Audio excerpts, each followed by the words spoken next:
नमस्कार, मी पंकज दळवी. पुढारी न्यूजवरती आपलं स्वागत. आज चर्चा करण्यासाठी आपल्यासोबत आहेत बहुजन विकास आघाडीचे सर्वेसर्वा हितेंद्र ठाकूर. आप्पा, स्वागत आहे पुढारी न्यूजवरती. सुरुवातीला मला तुम्हाला विचारायला आवडेल की असं काय आहे की मुख्यमंत्री देवेंद्र फडणवीस पूर्ण ताकदीनिशी वसई विरारमध्ये येतात, उपमुख्यमंत्री एकनाथ शिंदे ताकदीनिशी येतात, नितेश राणे ताकदीनिशी उतरतात, योगी आदित्यनाथ सुद्धा या निवडणुकीत वसई विरारमध्ये येणार. असं काय वसई विरारमध्ये की सगळ्यांना काय यावं लागतं ताकदीनिशी पूर्ण? कार्यकर्ते आमचे कार्यकर्ते जोरात आहेत, त्यामुळे हे सगळे महान नेते येत आहेत. स्वागत आहे त्यांचं. सविस्तर जाण्याला स्वागत आहे त्यांचं. टुरिझम आहे, पॉलिटिकल टुरिझम, म्हणजे कुठे रिलिजियस टुरिझम असते, कुठे टुरिझम असते, पॉलिटिकल टुरिझम. इलेक्शन आहे तिथपर्यंत सगळे येतील. नंतर कोणता वसई तालुका, काय वसई तालुका, आम्हीच बसणार आहेत वसई तालुक्यात. पण एवढे सगळे येतात, त्यांचे दुश्मन नंबर 1 किंवा शत्रू नंबर 1 बहुजन विकास आघाडीचे, आणि त्यांना ताकद दाखवण्यासाठी सगळे येतात की नक्की काय यावं लागतं एवढं सगळ्यांना? आमचं इकडे कार्यकर्त्यांचं जे बळ आहे, त्या बळाच्या समोर कुठेतरी नेते येऊन काहीतरी घोषणा करतील आणि जातील. कामं करा ना.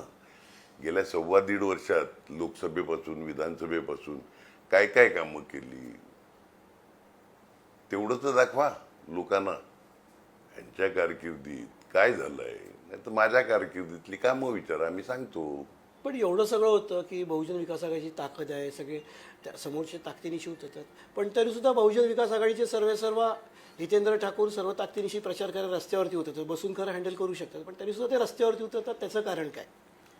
नाही, कार्यकर्त्यांचा आग्रह असतो ना का आम्ही यायचं, तिकडे यावं, का लोकांना भेटावं, मतदारांना भेटावं. काही गोष्टी आमच्या तोंडून ऐकायच्या असतात लोकांना, ते बोलतो. मग तुम्हाला बसून लोकांमध्ये बसण्यापेक्षा लोकांमध्ये जाणं आवडतं? मी कोविडमध्ये सगळे महान नेते घरी झोपलेले, त्यावेळी मी रस्त्यावर होतो. एक दिवस पण असा गेला नाही काय आलेल्या माणसांना भेटलो नाही. कोविडमध्ये अडचणीच्या वेळी म्हणजे जवळपास 1,00,000 लोकांचं जेवण रोज आम्ही द्यायचो. जीवदानी मंदिर ट्रस्ट असेल, आमची साईबाबा मंदिर ट्रस्ट असेल, युवा चॅरिटेबल. पुढे देवळामध्ये देखील बंद असल्यामुळे पैसे येत नव्हते, तर कॉलेजमधून आम्ही सगळे पैसे त्या जेवणाचे दिले. 1,00,000 लोक, एकाला पण उपवाशी झोपून दिलं नाही. आणि रेमेडिसिविर असेल, टोसिलोझुंबो असतील किंवा अन्य इंजेक्शन हजारांनी आम्ही लोकांना दिले. आज ते लोक तेवढं तर काय विसरणार नाही. त्यामुळे ठीक आहे, आम्ही आमच्या कामाबरोबर आहे, आम्ही लोकांबरोबर असतो. त्यामुळे मला त्याचा काही फरक पडत नाही. त्याचं रिफ्लेक्शन दिसतं लोकांमध्ये. तुम्ही जेव्हा लोकांमध्ये जातात रिफ्लेक्शन आहे ना. बोलत नसतील लोक, पण भावना तर असते ना. भावना तर असते ना. का अडचणीच्या वेळी आमच्या बरोबर कोण होतो? अगदी विरोधकांनी पण आमच्याकडून जेवणं नेली आणि ती दिली आम्ही. विरोधक म्हणून म्हणजे विरोधी पक्षाचे नेते येऊन म्हटलं, बाबांनो पाहिजे तेवढं न्या, फक्त खराब करू नका. विरार, चोपारा, वसई सगळ्या ठिकाणी एक माणूस उपवाशी झोपलाय का चौकशी करा. एक माणूस ट्रीटमेंट शिवाय राहिलाय का चौकशी करा. आयसोलेशन सेंटर करता आमचं कॉलेज अख्खं उघडलेलं, त्यांना सगळं जेवण वगैरे फ्री द्यायचो. एक कोविडचं हॉस्पिटल टाकलेलं टेम्पररी, तिकडे फ्री ट्रीटमेंट होती. नाही, पण ह्याच भावना मग आपण लोकसभा आणि विधानसभेला का दिसल्या नाही? थोडंसं वेगळं मत का जाणवलं इकडे लोकांचं मतपेट्यांमधून? काही कळत नाही मला. तो लोकांना पडलेला प्रश्न आहे, मला तर पडलेलाच आहे. नाही, आता एवढ्या दिवसात तुम्ही अनालिसिस केलं असेल, जो लोकांना पडलेला प्रश्न आहे तो. त्याच्यामुळे त्याच्यावर काय बोलायचं, जे झालं त्याच्यावर बोलायचं काय अर्थ नाही. ते परिणाम आता दिसणार नाही त्या महानगरपालिकेमध्ये? समीकरण वेगळी असतील असं तुम्हाला? नाही दिसणार, नाही दिसणार. पण दुसरा एक मुद्दा की तुम्ही नेहमी म्हणतात की मंदिराचा उल्लेख आता तुम्ही 4-5 वेळा केलात. अनेक मोठी मोठी मंदिरं तुम्ही उभारलेली आहेत, धार्मिक कार्यक्रमसुद्धा तुमचे असं असताना हितेंद्र ठाकूर यांच्या बहुजन विकास आघाडीसोबत हिंदुत्वाचा मुद्दा किंवा हिंदुत्वाचं कार्ड खणखणीतपणे मांडावं असं भाजपला का गरज लागते त्याची? नितेश राणे सुद्धा तोच मुद्दा घेऊन आले. आणि मला एक कळत नाही, यांचं ते गोल टोपी, हिरवे रंग वगैरे वगैरे चर्चा करतात. आम्ही काही हिंदू नाही मिळत का? 86 मध्ये आम्ही साईबाबाचं मंदिर बनवलेलं. पंचमुखी हनुमान असेल तिकडे आमचा सहभाग होता. शिर्डीला जाऊन जर तुम्ही बघितलं तर लाखो लोक वर्षाला पदयात्री राहतात. सकाळचं जेवण, सकाळचा चहा नाश्ता, दुपारचं जेवण, संध्याकाळचा चहा, रात्रीचं जेवण फ्री देतो. मग आम्ही हिंदू नाही? आता द्वारकाधीश मंदिर केलंय. महाराष्ट्रात नसेल, तुम्ही बघितलं नसेल तर मंदिराला व्हिजिट करा जरा. महाराष्ट्रातलं कदाचित ते तीर्थस्थळ बनेल. ते देऊळ आम्ही एकट्याने उभारलंय, माझ्या पत्नीनी. बरोबर आहे? मग आम्ही हिंदू नाही का? फक्त इलेक्शन आल्यावर जय श्रीराम झेंडे लावणं म्हणजे हिंदुत्व नाही. जय श्रीराम रामाचा उपयोग तुम्ही राजकारणाकरता करतात, आम्ही कोणाचाच केला नाही.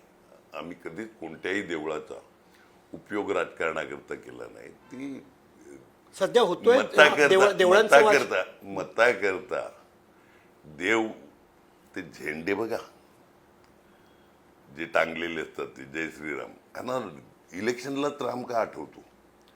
राम तर प्रांत स्मरणीय आहे, रोज जपलं पाहिजे ना.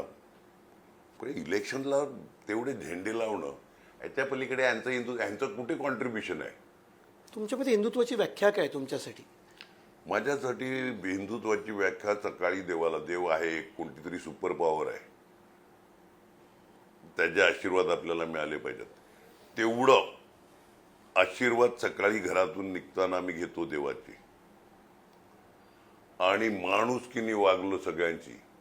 स्वतःच्या आईची इज्जत तोच करू शकतो जो दुसऱ्याच्या आईची इज्जत करतो. स्वतःच्या आईची इज्जत तोच करू शकतो जो दुसऱ्याच्या आईची इज्जत करतो. त्याच्यामुळे मी हिंदू आहे म्हणून हा मुस्लिम वाईट, तो ख्रिश्चन वाईट, तो बौद्ध वाईट, तो अमुक वाईट, तो तमुक वाईट. तुम्ही माझ्या धर्माचं काय इज्जत करणार? कोणत्या धर्मामध्ये वाईट लिहिलं आहे? कोणत्या पुराणामध्ये असेल, बायबलमध्ये असेल, गीतेमध्ये असेल, कुठे द्वेष कुठे लिहिलाय? हा द्वेष म्हणजे हिंदुत्व असेल तर तुम्हाला स्पष्ट उत्तर व्हावे मला की भाजपा हा द्वेष पसरवते असं तुम्हाला म्हणायचंय का? कारण खणखणीत नाणं द्वेष म्हणजे त्यांच्या दृष्टीने हिंदुत्व असेल तर ते चुकीचं आहे. माझ्या हिशोबाने सगळ्यांना समान इज्जत दिली पाहिजे. आपण तो द्वेष पसरवला जातोय. अहो, बाबासाहेबांनी जी आपल्याला घटना दिली त्याकडे सगळ्यांना एकच मत दिलंय, सगळ्यांना एकच कायदा दिलाय, सगळ्यांना एकच नियम दिलेला आहे. तिकडे बाबासाहेबांनी कुठेही या धर्माला एवढे अधिकार ना त्या धर्माला एवढे अधिकार असं लिहिलेलं नाही मिळत. त्यामुळे जर आपण समान असू, भारतातला प्रत्येक नागरिक समान असेल तर प्रत्येक धर्म पण समान आहे. जे आपल्यातलं चांगलं आहे ते लोकांनी, इतर धर्मीयांनी घेतलं पाहिजे. त्यांच्या धर्मात चांगलं आहे ते आपण घेतलं पाहिजे. ही खरी संस्कृती. दुसरं काय? आपण ही निवडणूक थोडीशी वेगळी नाही आहे का? तू वाटत काही एवढ्या निवडणुकींचा तुम्ही लढला, अनुभव आहे, सगळं काम बघितलं. कोण कुठल्या पक्षात काहीच कळत नव्हतं. 2 शिवसेना झाल्या, राष्ट्रवादी काँग्रेसचे 2 भाग झाले. समीकरणं पूर्ण वेगळी वाटतात त्या निवडणुकीत तुमच्यासारख्या जाणकार राजकारण्याला? हे बघा, हे जे सगळे इकडून तिकडे उड्या मारतात ते का मारतात? त्यांच्या चौकशा चालू होतात, अमुक होते.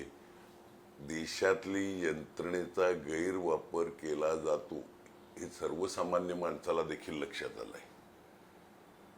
यंत्रणेचा गैरवापर करणं आणि फोडाफोडी करणं एवढंच तर चाललंय. दुसरं चाललंय काय? जाऊन दे, त्याच्यावर काय चर्चा करायची आपल्याला. तुमच्या बाबतीतही झालं फोडाफोडी किंवा यंत्रणेचा गैरवापर, अशा काही गोष्टी केल्या? सगळ्यांच्याच बाबतीत होते. त्याच्यावर चर्चा करण्यात काही उपयोग नाही. कुठल्या मुद्द्यांवर ही निवडणूक या आम्ही केलेली कामं, करणारी कामं. मी कधीही कोणत्याही विरोधकावर टीका केली नाही आयुष्यामध्ये. माझं कोणीही सांगावं का हितेंद्र ठाकूरनी टीका केली? मी फक्त आम्ही काय करणार, काय केलं अहो तुम्हाला एक साधं सांगतो, गेल्या 35 वर्षामध्ये आपले गणपती कधी खड्ड्यात आले नाही, नवरात्री कधी खड्ड्यात झाली नाही, दिवाळीचे रॉकेट कधी खड्ड्यातून सोडले नाही, क्रिसमस असेल का नवीन वर्ष असेल खड्ड्यात गेलं नाही. यावर्षी सगळं झालं ना, बघितलंय लोकांनी परिवर्तन म्हणजे काय ते. लक्षात आमच्या काळामध्ये हे असं नव्हतं.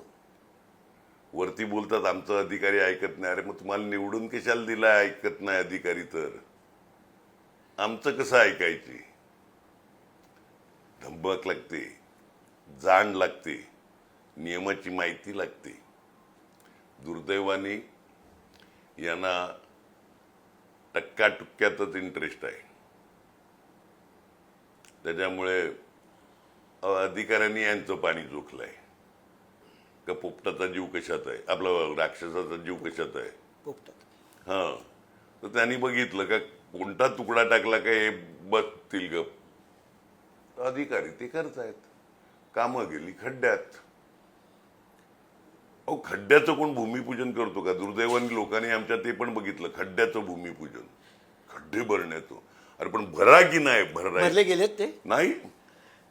तर आपण महापालिका तुमच्या ताब्यात, आपलं मेजॉरिटी. अहो 5.5 वर्ष प्रशासक बसले आणि प्रशासकाच्या किल्ल्या कोणाकडे असतात? सत्ताधारी शासनाकडे. 5.5 वर्ष. पहिली महानगरपालिका वसई विरार होती. 2020ला इलेक्शन व्हायला पाहिजे होती. आज 26 झालं.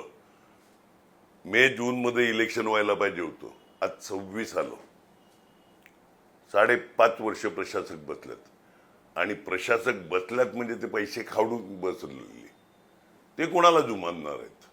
पण विकास कामं न होणं किंवा थांबणं प्रशासक हे कारण आहे, पण वाढती लोकसंख्या किंवा अमराठी लोक फार मोठ्या प्रमाणात वसई विरारमध्ये येणं जबाबदार कोण आहे? जगातली सगळ्यात मोठी लोकसंख्या वाढ म्हणजे 71ला 1,00,000 काही हजार, 81ला 2,00,000 काही हजार, 91ला 4,00,000 काही, 2001ला 8,00,000 काही, 11ला 16,00,000, 21ला आता किती झालाय ती जनगणनाच झाली नाही या कोविडच्या कारणाने. आता ही वाढ जी होते आम्ही कुणाला बोलवायला जात नाही. पण दुर्दैवाने मुंबईला ज्यांना घरं परवडत नाही असा मध्यमवर्गीय तिकडे कल्याण डोंबिवली हा मराठी आहे की अमराठी? मध्यमवर्गीय सगळेच आहेत. अमराठी मतं मोठी वाढत आहे तिकडे, सगळेच वाढतायत. मुंबईमध्ये घरं फॅमिली वाढली का आहे ते घर विकायचं नाही, इकडे 3 घरं घ्यायची. मग ती मराठी पण असतील अमराठी पण असतील, तो वाद करण्याचा अर्थ काय? तुम्ही बंदी घाला ना. मग त्यामुळे अमराठी मराठी मतं डिवाइड केली जातात किंवा त्याचे दाखले दिले जातात. म्हणून मी आपण तुम्हाला विचारलं की नाही. तुमच्यासाठी विनिंग मतं कुठली आहेत, मराठी अमराठी की कसं? सगळीच मिक्स मतं माझी. या निवडणुकीत बंडखोरी म्हणजे तुमच्या पक्षातले काही लोक भाजपामध्ये ऐनवेळी गेले आहेत. साधारण 15-1 जणांना माझी जी माहिती आहे तिकीटं भाजपाने यावेळी दिलेली आहेत. भाजपमध्ये काही चांगली लोक नव्हती का? संघ परिवारामध्ये चांगली लोक नव्हती का? मला एक सांगा ना, कशा करता घेतली तुम्ही? ज्यांच्यावर तुम्ही टीका करत होते हे लोक काय करत नाही, हे लोक, ते आता तुमच्याकडे आल्यावर इफिशियंट झाले. आणि तुमच्या पक्षातल्या चांगले लोक ज्यांनी 15 वर्ष सतरंजा उचलल्या त्यांनी काय करायचं? मग त्यांच्या सतरंजा उचललं किंवा घर टू घर जाऊन माला पाडण्याचं काम केलं, माझ्या विरोधात काम केलं. तो इमानदार कार्यकर्ता होता, तो बसलाय घरी. त्याला मी काय करू आता? तो त्यांचाही पक्षाचा प्रश्न आहे. राजकारण बाजूला ठेवून तुम्हाला अजून काय विकास करायचा आहे वसई विरार? काय महत्त्वाचे प्रोजेक्ट्स आहेत तुमचे जे झाले पाहिजेत या सगळ्या प्रशासकीय अडचणींमुळे जे झाले नाही आहेत? आता एक स्पोर्ट्स कॉम्प्लेक्स आहे 8 एकरमध्ये, वर्ल्ड क्लास स्पोर्ट्स कॉम्प्लेक्स बनतोय. प्रशासकीय काळात अडकलं. त्याचं अख्खं डिझाईन बनवण्याचं काम क्षितिज ठाकूर यांनी आर्किटेक्ट बरोबर बसून केलं आहे का आपल्या इकडूनच्या युवकांना चांगल्या प्रकारे मिळून. आम्ही साधारणतः 600 बेड केले हॉस्पिटल. जे 8 बेड होती ना, ते 600 बेड वेगवेगळ्या ठिकाणी आम्ही उभारले. 400 बेडचं क्षितिजच्या वाढदिवसाच्या वेळी 24ला 9 जुलै 24ला 25 कोटीचा चेक दिला त्यावेळच्या मुख्यमंत्र्यांनी. कशी तरी उद्या तुझा वाढदिवस आहे 10 जुलै, नारळ फोड आणि हे हॉस्पिटल, त्याचा चेक 25 कोटी. ते 25 कोटी महानगरपालिकेत जमा झालाय. दुर्दैवाने एक खड्डा नाही खणला अजून या लोकांनी. हे दुर्दैव आहे. 400 बेडचा आणि 250 कोटी गव्हर्नमेंट देणार आहे. त्यातले 25 कोटी जमा झालेत. जमा झाले क्षितिजच्या वाढदिवसाच्या दिवशी 25 कोटीचा चेक. आता हे पुढे काम करतील ना तर पुढचं पैसे येतील ना.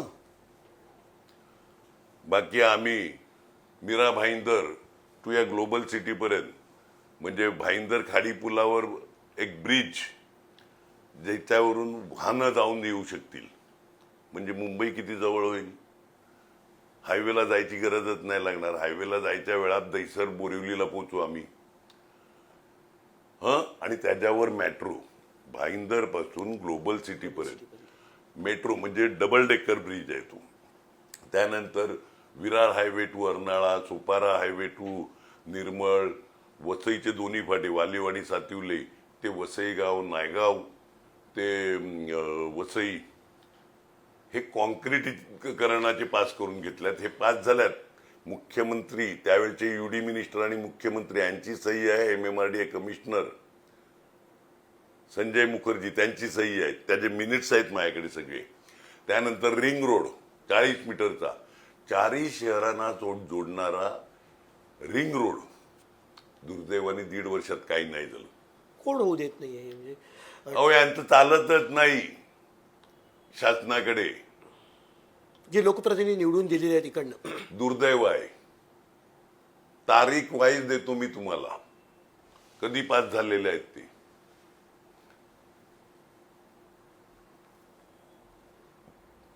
5 रेल्वे ओव्हरब्रिज, 7 शहरातली म्हणजे 12 होते त्या आम्ही लांब करून 7 केले.